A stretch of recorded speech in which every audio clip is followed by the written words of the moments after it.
Thanks for having me here today. Thanks for the organizers. It's great to be in Berkeley for the first time. So today I'm going to be presenting work on buy now, pay later.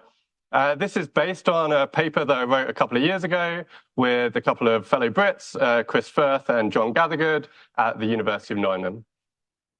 So I want to cover three things in my talk today. So firstly, I want to introduce what buy now, pay later is. For those who don't know, I'm going to talk about the economics of it and the psychology of it. Then the second thing I'm going to cover is the research paper, which is an extremely short paper, so I can do it in 5 minutes, covering buy now, pay later on credit cards. And then I want to talk a bit about BNPL for financial inclusion, given the topic of the conference. I think that should hopefully provoke a bit of discussion. Okay, so for those that don't know, what is buy now, pay later? So it's a fintech credit product. It enables consumers to split up their payments and defer payments for their goods. So here's an example. You might have heard of firms like Klarna, Affirm, Afterpay. Now, when you go to shop online, you often see options like this, enabling you to split your payments into 4, or sometimes just defer your payments for 30 days. These have been growing in popularity recently, and you can do it for all kinds of things. You can even split up the cost of your pizza over 4 months. So next time you go to Domino's on a Friday and your paycheck hasn't arrived, you can actually split it up. So these aren't just big ticket items, these are small ticket items that you're splitting up. I really see this product as being a modern day version of a very old product. Some of you may have heard of layaway. This is exactly the same thing, except now it's electronic, mainly online. So what's the value of this? Why is it good or bad? That's like a key question, and one that I'm not going to answer today, but I think it's good to set the scene and get people thinking about. So I think to motivate this, I'm using an example from the UK. There was this headline from the Financial Times a couple of years ago where they were worried about people using buy now, pay later to pay for your everyday goods. And the broad gist of the article is this was a bad thing. And the context was, broadly they were saying it was a bad thing. And I think that's a bit too negative. I think buy now, pay later can actually be a pretty good thing. So in the context of the UK, why were people taking out this product? Well, there had been a huge energy shock. There had been the war in Russia, and the UK energy market isn't very well designed, I think it's fair to say, which meant that households suddenly had huge increases in their energy bills. This is something completely beyond their control. So actually having a way to smooth out your payments interest-free is actually quite beneficial, potentially.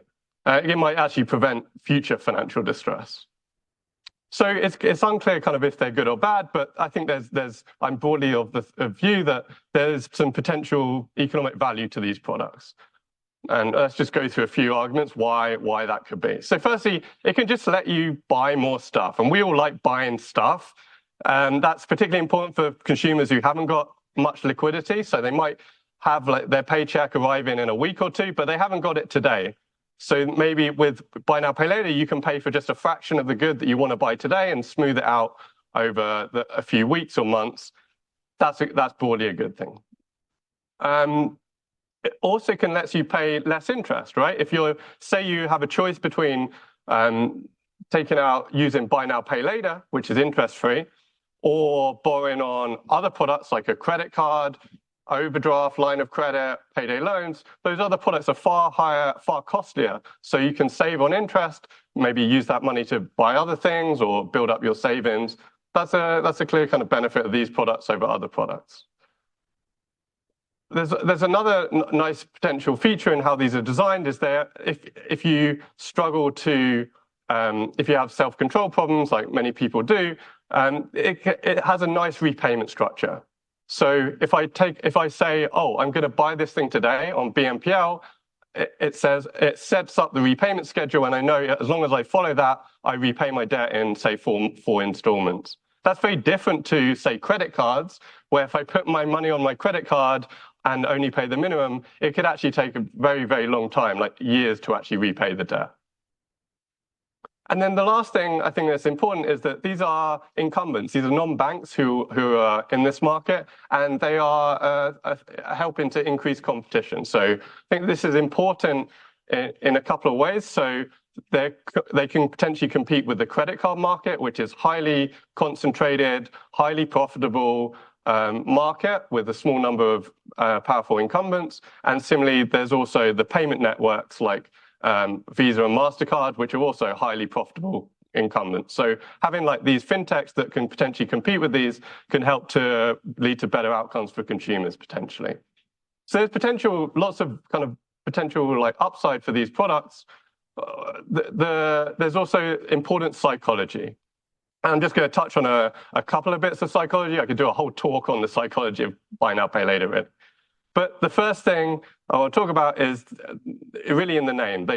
It's you buy the thing now and you pay for it later. Why is that important? So there's this psychological idea of decoupling the pain of payment. Some of you may have felt this. There's an actual psychological literature on sometimes physically handing over money can give you physical pain, not just mental pain.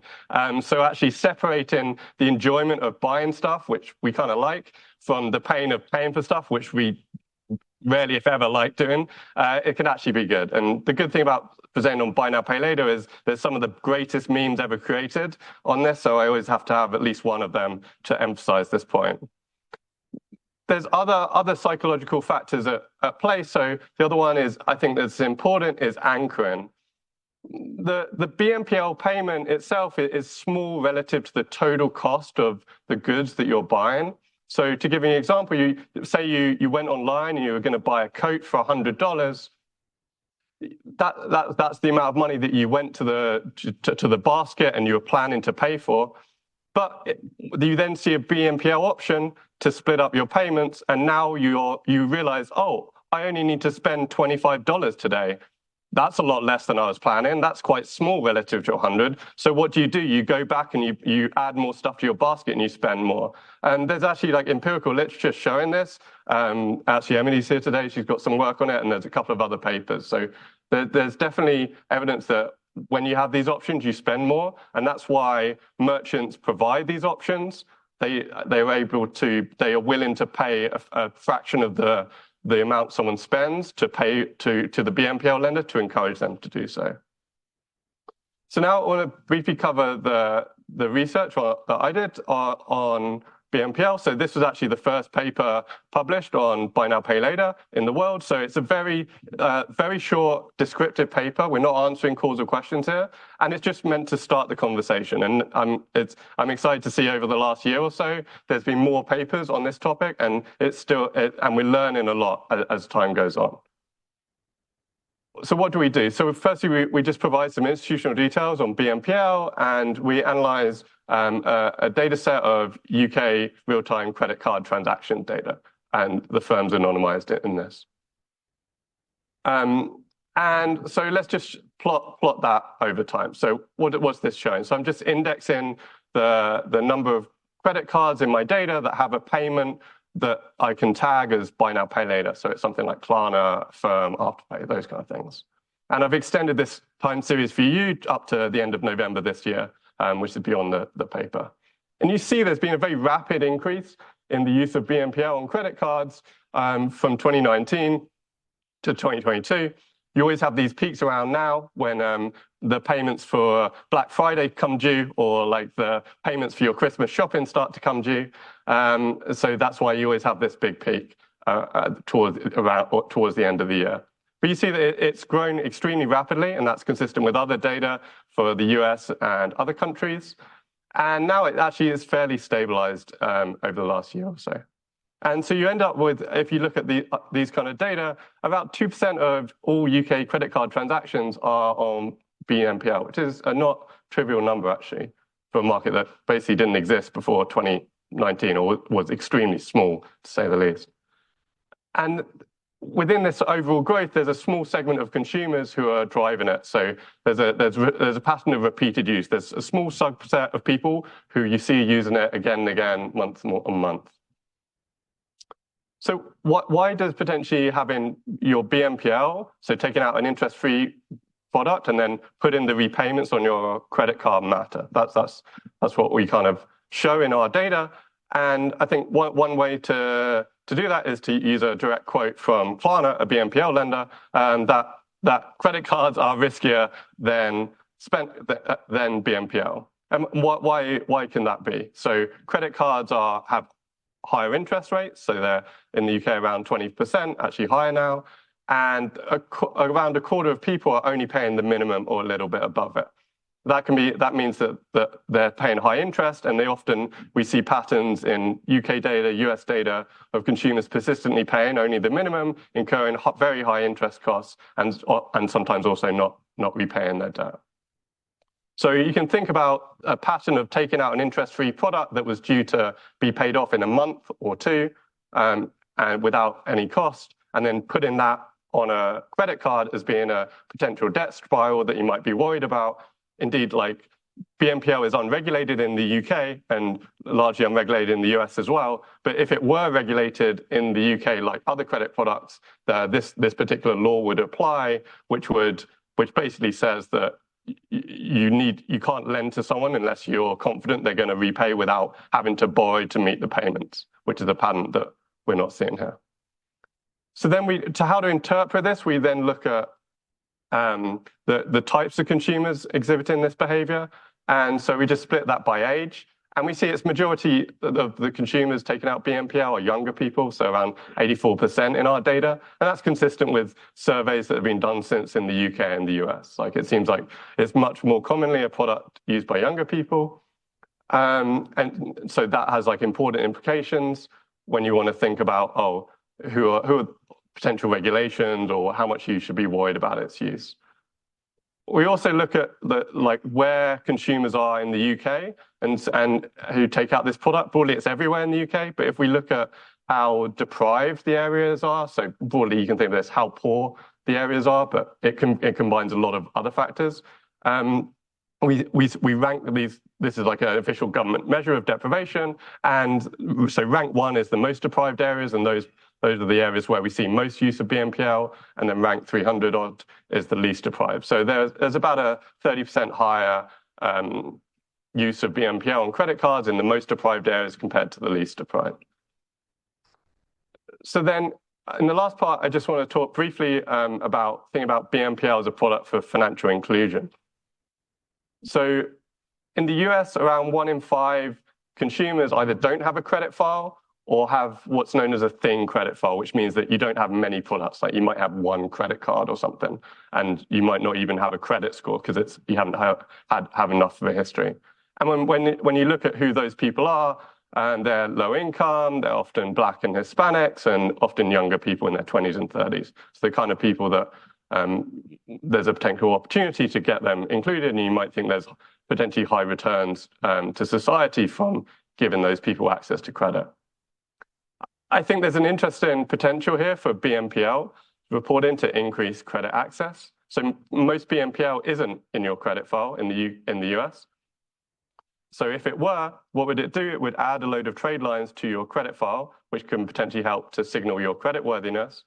And it could also potentially decrease the reliance of consumers on credit cards. So if you think about when you were in your 20s, how do you get a credit score? You have to take out a credit card and use it responsibly in order to get a credit score and potentially get access to a mortgage or an auto loan down the line. Credit cards have a bunch of problematic features. As I've kind of talked about earlier, BNPL are interest-free products that repay in a few installments. So if we had a credit scoring system that used BNPL, it could potentially be a nice way for consumers to build access to credit without relying on credit cards. But that isn't easy to do, because at the moment, if firms just blindly started reporting BNPL on your credit file, it would actually harm a lot of people's credit scores, because the scoring systems aren't designed to account for BNPL type products. Actually, if you take out a product, like a BNPL product, and repay it in a few months, that actually would have a negative effect on your credit on your credit score, because they would see it as an installment loan. You repaid very quickly, and you're going to take out another installment loan next month, and that isn't how credit scores were designed to. They just weren't designed to deal with BNPL. So there is some work about how to deal with that going on. I know Affirm and FICO have got a partnership looking at that. But there's also like a broader question about whether or not how you can get lenders to report to credit bureaus. So BNPL lenders don't report largely in the US. There's also challenges of non-BNPL lenders in what they do and don't report. So as a shameless plug for one of my other papers, I've shown in the US that the 6 largest credit card lenders in the US don't report how much you actually pay on your credit card. So 165 million people, probably including most of you, are missing information in your US credit file. And that's because that information isn't mandated. So the largest incumbents can decide to not report it. And so I think if we want to get some of these potential benefits to thickening credit files, you might actually need to mandate reporting and change the system. And actually just last week in the UK, they have started to mandate some reporting. Okay, so that's what I've got to speak about today. Thanks so much.